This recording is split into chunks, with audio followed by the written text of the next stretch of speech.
Hi guys. Guys कल मैं live था। तो लाइव में सुपर चैट में कुछ बच्चों ने कुछ पैसे दिए थे। तो मैं उनका नाम लेना भूल गया, एक्चुअली मैं ध्यान नहीं दे पाया। तो अभी मैंने चेक किया है, तो एक भावेश है, उन्होंने कुछ पैसे दिए थे सुपर चैट के माध्यम से। और एक है इंग्लिश का डॉक्टर, ये लिखा हुआ था उनके चैनल का नाम, उन्होंने भी कुछ पैसे दिए थे। उन्होंने बोला है कि कुछ टॉपिक्स बनाइए, तो जो आपने पूछा है वो मैं टॉपिक्स डेफिनेटली बना दूंगा। और मैं ध्यान नहीं दे पाया, इसलिए मैं आपका नाम नहीं ले पाया, इसलिए मैंने इस वीडियो में नाम ले लिया है।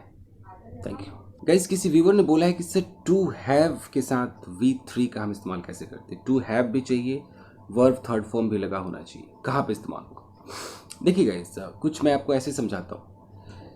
मान लीजिए कि आप खुश हैं क्योंकि आपने कुछ किया है, आप उदास हैं क्योंकि आपने कुछ किया है या आपके साथ कुछ हुआ है, और इसी तरीके से आप अपने आप को प्राउड महसूस करते हैं, आप अपने आप को लकी महसूस करते हैं।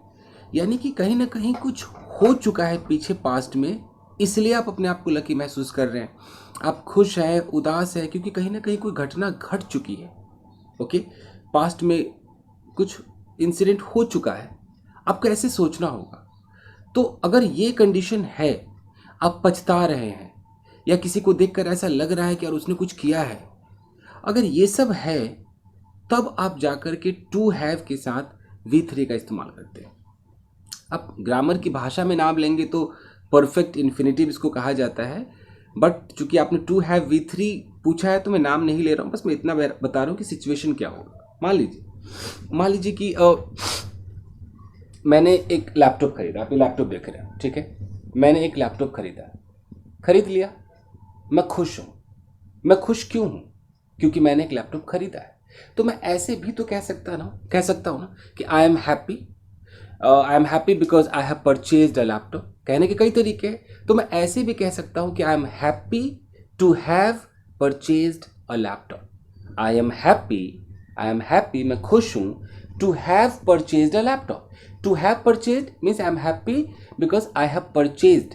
तो मेरा एक काम हो चुका है। इसको हम परफेक्ट इन्फिनेटिव इसलिए ही कहते हैं ना, क्योंकि परफेक्ट यानी कि काम हो चुका है। मैं खुश हूँ, इसलिए खुश हूँ क्योंकि लैपटॉप मैंने खरीद लिया है, इसलिए मैं खुश हूँ। मान लीजिए आपने किसी का ईमेल पढ़ा और आप कहते हैं ना आई एम ग्लैड, तो ज़्यादातर लोग क्या लिखते हैं, I am glad to read your email, ऐसे लिखते हैं, बट वो गलत है। आप खुश हैं, क्यों खुश हैं? क्योंकि आपने उसका ईमेल पढ़ा है, आप खुश हैं। तो आप कैसे लिखेंगे उसे कि I am glad to have read your email. To have, फिर रीड का थर्ड फॉर्म रेड कर देंगे। तो टू हैव के साथ वर्ब का जब थर्ड अप लगाते हैं, तो वो तभी लगाते हैं जब आप खुश हैं, उदास हैं, नाराज हैं, आप अपने आप को लकी महसूस कर रहे हैं, यानी कि कुछ एडजेक्टिव्स आपको लगाने पड़ते हैं पहले। ठीक है, जैसे I am happy, I am glad. मान लीजिए कि मैंने आपको डिस्टर्ब कर दिया। अब डिस्टर्ब तो मैंने आपको कर दिया जी, काम हो गया, लेकिन मैं उसके लिए सॉरी भी हूं। तो मैं ऐसे कह सकता हूं कि आई एम सॉरी, मुझे खेद है, मैं सॉरी हूं। किस लिए मैं सॉरी हूं? To have disturbed you. To have disturbed you. लेकिन ज्यादातर हम क्या सुनते हैं? I am sorry to disturb you, ऐसे सुनते हैं। लेकिन अगर आपने काम कर दिया है और आप सॉरी इसलिए हैं क्योंकि आपने वो काम कर दिया है, तो आप टू हैव लगाइए ना, बिल्कुल लगाइए। I am sorry to have done this work, मतलब मैंने जो काम किया है उसके लिए मैं सॉरी हूं। I am sorry to have told you about this, मैं सॉरी हूं क्योंकि मैंने तुम्हें इसके बारे में बताया। तो इस तरीके से कुछ आपको एडजेक्टिव्स लगाने हैं। अगर मैं एडजेक्टिव्स की लिस्ट की बात करूं, कुछ मैंने लिखे हैं, आप उनमें लगा सकते हैं। जैसे कि आप ग्लैड बोल सकते हैं कि आई एम ग्लैड, जैसे I am glad to have read your mail. आप सॉरी कह सकते हैं कि I am sorry to have disturbed you. आप डिसअपॉइंटेड, वही बात है, डिसअपॉइंटेड है, I am disappointed to have, I am disappointed not to have completed this task. आपने किसी टास्क को पूरा ही नहीं किया, इसलिए आप डिसअपॉइंटेड है। तो कैसे बोलेंगे कि आई एम डिसअपॉइंटेड? फिर आपको नॉट लगाना होगा कि not to have completed this task. आप इसे पास्ट के लिए भी बोल सकते हैं कि मैं डिसअपॉइंटेड था क्योंकि मैंने उस काम को पूरा नहीं किया था। तो आपको एम की जगह वॉज लगाना है। I was disappointed not to have completed या डन दैट टास्क। ओके, आप डिसअपॉइंटेड हैं क्योंकि आपने परफॉर्म किया बट अच्छा परफॉर्म नहीं किया, तो कैसे बोले कि I am disappointed not to have performed very well. Sad है, I am sad to have lost my mobile, आपने अपना मोबाइल लॉस्ट कर दिया है, लूज कर दिया है, खो गया है, आप सैड है, तो आई एम सैड। आपको बस टू हैव या नेगेटिव में नॉट टू हैव लगाना है, V3 लगा दीजिए। शॉक्ड है आप, तो आप शॉक्ड का इस्तेमाल कर सकते हैं, I am shocked to have done या टू हैव सीन दिस, इस चीज़ को देखकर मैं शॉक्ड हूँ, यानी कि आपने पहले देखा और आप शॉक्ड हो गए, तो आप बता रहे हैं कि मैं शॉक्ड हूँ क्योंकि मैंने इसको देखा है, तो आई एम शॉक्ड या आई वॉज शॉक्ड। आप एम बोले वाज बोले, टू हैव तो ऐसे ही रहेगा, वो टू हैड नहीं होगा कभी भी। I am shocked to have seen this kind of thing. वैसे सरप्राइज लगा दीजिए, आई एम सरप्राइज्ड। आप अमेज्ड लगा दीजिए, आई एम अमेज्ड। उसके बाद आप टू हैव लगाइए। हैप्पी है, लकी है, अनलकी है, अनफॉर्चुनेट है, रिग्रेटफुल है, गुड है, bad, I am feeling good to have done this. तो आप समझ रहे हैं, तो टू हैव V3 आप ऐसे कंडीशंस में लगाते हैं। कुछ वर्ब्स भी होते हैं, जैसे कि कोई बंदा प्रिटेंड कर रहा है, बहाने बना रहा है, ओके, वो प्रिटेंड कर रहा है, ऐसे बहाने बना रहा है कि उसने इस टास्क को कंप्लीट कर लिया है, तो मैं कह सकता हूँ ना कि ही इज प्रिटेंडिंग, वो बहाने बना रहा है to have completed this task, यानी कि he is pretending that he has completed this task, यानी कि वो इसलिए प्रिटेंड कर रहा है कि उसने इस टास्क को कंप्लीट कर लिया, ऐसा वो दिखा रहा है, प्रिटेंड कर रहा है कि टास्क को कंप्लीट कर लिया। हम कह सकते हैं कि he is pretending to have completed the task. चाहे वो कंप्लीट कर लिया था कि फीलिंग आए, तब भी हम टू हैव ही लगाएंगे, हम टू हैड नहीं लगाने वाले, ठीक है जी। वैसे रिग्रेट है, आप पछता रहे हैं। क्यों पछता रहे हैं आप पछता रहे हैं क्योंकि आपने कुछ ऐसा किया है ना, इसलिए आप पछता रहे हैं। तो I am regretting to have slapped him, आपने किसी को थप्पड़ मार दिया। I am regretting to have misbehaved with him, आपने किसी के साथ मिसबिहेव कर लिया, आप रिग्रेट हो रहे। तो आई एम रिग्रेटिंग, उसके बाद आप टू हैव लगाइए, टू हैव मिसबिहेव्ड।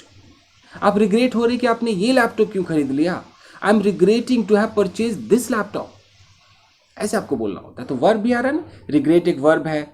वैसे आप क्लेम का इस्तेमाल कर सकते हैं। क्लेम का मतलब होता है दावा करना। आप कहते हैं कि मैं तो मतलब उसने ये दावा किया कि भैया उसने सबको पढ़ाया है, अब उसने दावा किया तो ही क्लेम्ड, वो दावा करता है तो ही क्लेम्स, ओके। मैं दावा करता हूँ, आई क्लेम, मैंने दावा किया, आई क्लेम्ड। उसके बाद हमें टू हैव लगाना है कि भैया उसने दावा किया कि उसने सबको पढ़ाया है, तो he claimed to have taught everyone. मैं दावा करता हूँ कि मैंने बहुत सारे वीडियोस बनाए हैं, तो I claim to have made so many videos. I claim, मैं दावा करता हूँ। To have made, to have के साथ V3 में क्यों लगा रहा हूँ, क्योंकि मैंने वो काम किया है ना, कर लिया है, इसलिए मैं दावा कर रहा हूँ। इसलिए इसको परफेक्ट इन्फिनेटिव कहते हैं कि हम परफेक्ट की बात करते हैं गाइस, समझ रहे हैं। हम सीम का इस्तेमाल कर सकते हैं। मान लीजिए कोई व्यक्ति है, उसको देखकर ऐसा लग रहा है कि यार उसने ना बहुत सारे गलत काम किए, तो हम कैसे बोलेंगे कि ही सीम्स, हमने ही को उठाया, ही सीम्स, फिर टू हैव लगा दीजिए। He seems to have done a lot of bad things. उसको देख के ऐसा लगता है कि उसने किसी को किडनैप किया है। He seems to have kidnapped someone. उसको देखकर ऐसा लगता है कि उसने उस लड़की के साथ मिसबिहेव किया है, तो he seems to have misbehaved with that girl. आप एपियर का इस्तेमाल कर सकते हैं कि उसको देखकर ऐसा लग रहा, वही बात है, लग रहा है या लगता है या लग रहा था। लग रहा था तो सीम्ड कर दीजिए, एपियर्ड कर दीजिए। लगता है और लग रहा है तो सीम या सीम्स, एपियर, एपियर्स, एपियरिंग या सीमिंग नहीं कर सकते। आपको देखकर ऐसा लगता है कि आपने बहुत सारे वीडियोस मेरे देखे हैं, तो you seem to have watched so many videos of mine.